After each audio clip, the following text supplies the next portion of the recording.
এই বৃষ্টির দিনে যদি এই পিঠা যদি তৈরি করে না খাও তো আফসোস থেকে যাবে। এই কদম ফুল পিঠাটা অপূর্ব খেতে হয়, আর তৈরি করা একেবারে ঝামেলা নেই, একেবারে সহজ তৈরি করা। নমস্কার বন্ধুরা, সবাই কেমন আছো? আশা করি সবাই ভালো আছো। আমার পল্লীচরণী কুক সেন্টারে নতুন একটা পর্ব দেখার জন্য সবাইকে জানাই স্বাগতম।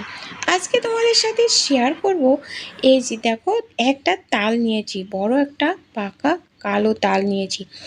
এই তালটা দিয়ে তৈরি করব কদম ফুল পিঠা। তো বন্ধুরা, কেউ স্কিপ করো না, ভিডিওটা প্রথম থেকে শেষ পর্যন্ত দেখো, আশা করি ভালো লাগবে।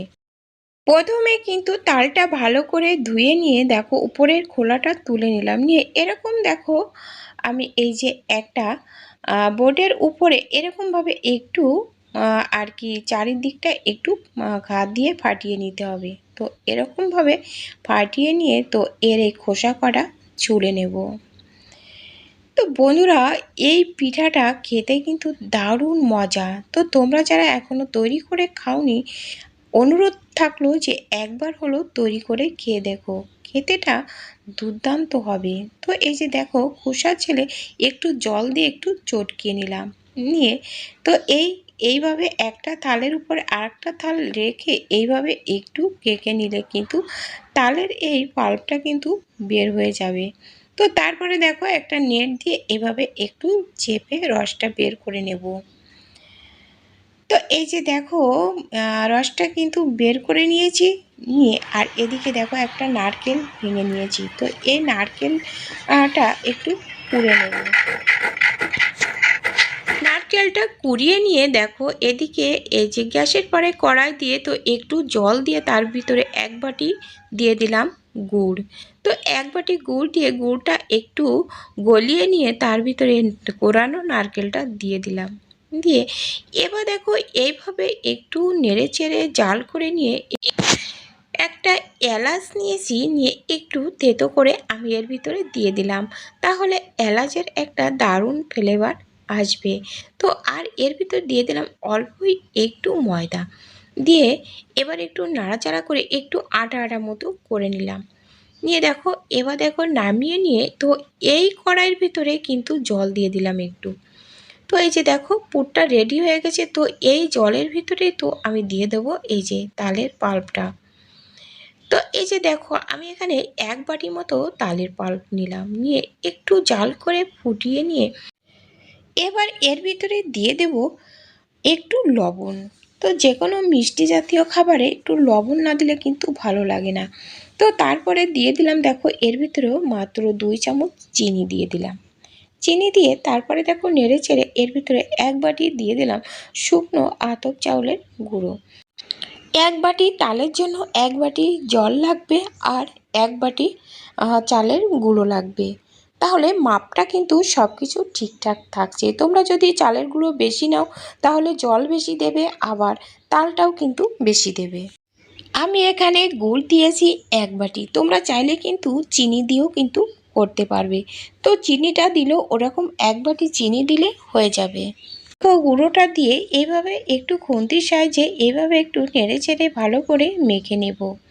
তো এইভাবে নাড়তে নাড়তে দেখো একদম দলা পাকিয়ে গেছে। তো এই ডোর মতো তৈরি হলে আমি এটা নামিয়ে নিয়েছি। নামিয়ে নিয়ে একটু ঠান্ডা করে নিতে হবে যাতে হাতটা না জ্বালা করে। তো একটু ঠান্ডা হলে এবার কিন্তু চটকে চটকে মেখে নিতে হবে। আর এই যে দেখো এখনও কিন্তু অনেকটাই গরম আছে, কিন্তু ঠান্ডা করে ভালো করে এই যে দেখো মেখে নিয়েছি। মেখে নেওয়ার পরে এরকম থালার ভিতরে দেখো এরকম লম্বা করে এই যে এরকম গোল গোল করে ঘুরিয়ে নিলাম, নিয়ে দেখো যেমন লুচি বেলে এরকম আমি ছোট ছোট করে লেচি তৈরি করে নেব।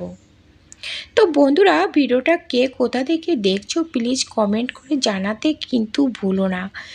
আর তোমরা কে কোথা থেকে দেখছো একটু কমেন্ট করলে তোমাদের ধন্যবাদ জানাতে আমার সুবিধা হয়। যে সকল বন্ধুরা আমার ভিডিওগুলো প্রতিনিয়ত দেখছো তাদেরকে জানাই অনেক অনেক ধন্যবাদ। তো এই যে দেখো একটা লেচি নিয়ে তো দেখো একটা বাটির মতো তৈরি করে নিয়ে এর ভিতরে তো আমি এই যে নারকেলের পুরটা দিয়ে দিলাম, দিয়ে এইভাবে মুখটা চিল করে দিয়ে আবারও গোল গোল করে ঘুরিয়ে নেব। তো বন্ধুরা, এ পর্যন্ত আমার সাথে যারা আছো তারা যদি একটা লাইক দিতে ভুলে যেয়ে থাকো তো একটা লাইক করে দিও। আর নতুন বন্ধুরা আমার চ্যানেলটা সাবস্ক্রাইব করে পাশে থাকা বেল আইকনটিতে ক্লিক করে রেখো, তাহলে পরবর্তী ভিডিও আপলোড হলে নোটিফিকেশন পেয়ে যাবে। আর পেয়ে যাবে সুন্দর সুন্দর ভিডিও, অজানা অনেক টিপস। তো এই যে দেখো একটা কিন্তু রেডি হয়ে গেছে। এইভাবে আমি সবগুলো কিন্তু তৈরি করে নেব। আর এরকম রেসিপি আরও আমার চ্যানেলে কিন্তু দেওয়া আছে, তোমরা চাইলে সেসব ভিডিওগুলো তোমরা দেখে নিতে পারো। তো এই যে দেখো আমি আরও একটা এইভাবে তৈরি করে নিলাম। এই যে দেখো এই পিঠাগুলো তৈরি করতে একেবারেই সহজ, কিন্তু এইটা যখন রেডি হয়ে যাবে, তৈরি হয়ে যাবে, তখন দেখতে কিন্তু দারুণ হবে আর ভীষণ ভীষণ সুন্দর খেতে হয়। তোমরা একবার হলো এই পিঠাগুলো একটু তৈরি করে খেয়ে দেখো। তো এই যে দেখো আমি সব পিঠাগুলো কিন্তু একইভাবে তৈরি করে নিলাম। তো বন্ধুরা, এবার দেখো আমি এই যে চাউল ভিজিয়ে রেখেছিলাম, তো এই যে বাসমতি চাউল এই যে ভিজিয়ে রেখেছিলাম আমি আধা ঘন্টা আগে, ভিজিয়ে একটু ঝরঝরে করে নিয়ে, তো এবার দেখো এই আর কি বলগুলো এইভাবে চালের ভিতর দিয়ে একটু গড়িয়ে নিতে হবে। এই যে দেখো এই চালের ভিতরে না একটু গড়িয়ে নিয়ে আমি যে এই যে রাইস কুকারের যে উপরে যে ঝাঁঝরিটা থাকে তার ভিতরে সাজিয়ে দিলাম।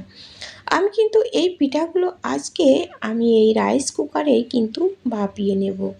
তো প্রত্যেক পিঠাগুলো এইভাবে লাগিয়ে নিলাম, নিয়ে এবার দেখো রাইস কুকারে জলটা গরম করে নিয়ে তো এবার এই পিঠাগুলো দিয়ে দেব।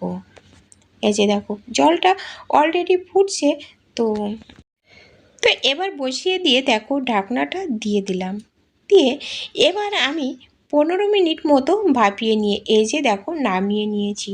তো এই যে দেখো ভিতরটা দেখো কত সুন্দর হয়েছে, আর এতটাই এই যে পিঠাগুলো না গরম গরম থাকতে খেতে কিন্তু দারুণ মজা হবে।